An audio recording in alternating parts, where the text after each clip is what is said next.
Hacemos esta filmación para el ciclo en primera persona. Yo soy Julio Rayón, artista plástico, que se ha dedicado muchos años a la cuestión del patrimonio en la ciudad de Rosario. Tuve la suerte de ser elegido como director del Museo de la Ciudad en el inicio de este periodo democrático, y desde allí pensamos una posibilidad que tenía esta institución para crear otras instituciones y otros servicios que en ese momento la ciudad no tenía. Así fue que creamos la Escuela Superior de Museología y creamos departamentos como el Departamento de Fotografía Antigua, el Departamento de Restauración de Estatuaria Urbana y el Departamento de Arqueología Urbana.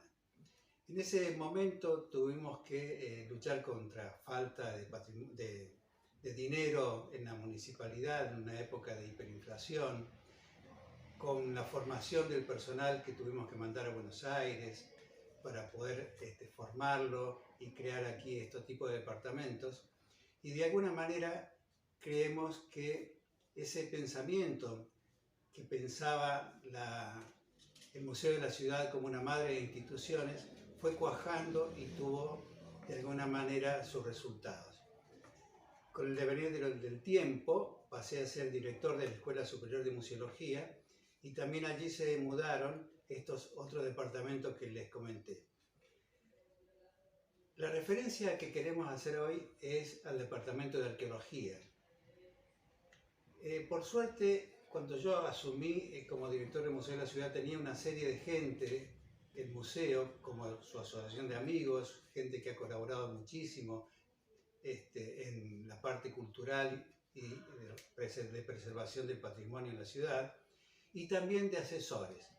Estos asesores, como el profesor Novelli, como el profesor Raggi, son los que nos llevaron de alguna manera a ver algunos aspectos de la ciudad un poco olvidados y con las posibilidades que tenía. Fue así que Rosario se convirtió en la primera ciudad en el país en crear un departamento de arqueología urbana, y nos dedicamos en un principio a el primer basural de Rosario, que transcurría entre 1870 y 1900, en lo que se llamó en su momento la basurita o la polvorita.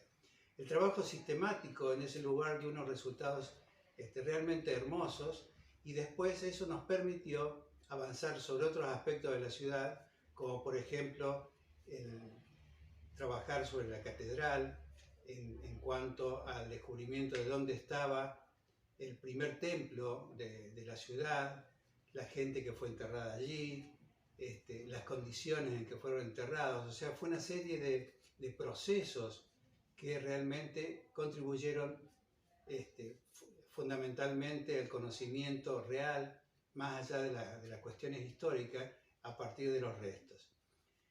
Muchas veces me han preguntado por qué esa tendencia a apoyar la tarea arqueológica.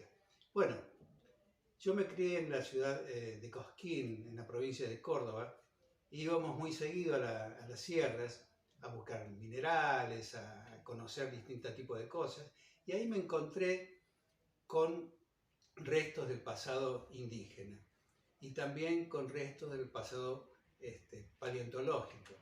Eso me hizo reflexionar mucho sobre que en un mismo lugar pasaban muchas cosas, y esas cosas nos daban de alguna manera una idea del paso del tiempo y de los hombres en esos lugares. Y eso fue una idea que siempre me llevó muchísimo a tratar de trabajar en ese sentido. Y creo que se dieron la posibilidad de crear herramientas, porque la Municipalidad de Rosario en ese momento, en que el director, el subsecretario de Cultura era Rafael Yelpi, el secretario de Gobierno y Cultura era D'Ambrosio, y el intendente Usandi Saga, me permitieron de alguna manera, apoyándome, para que todas estas tareas fueran llevadas realmente a la práctica, y son hoy una realidad que ha abierto un camino importante en el paso de la ciudad de Rosario. Gracias.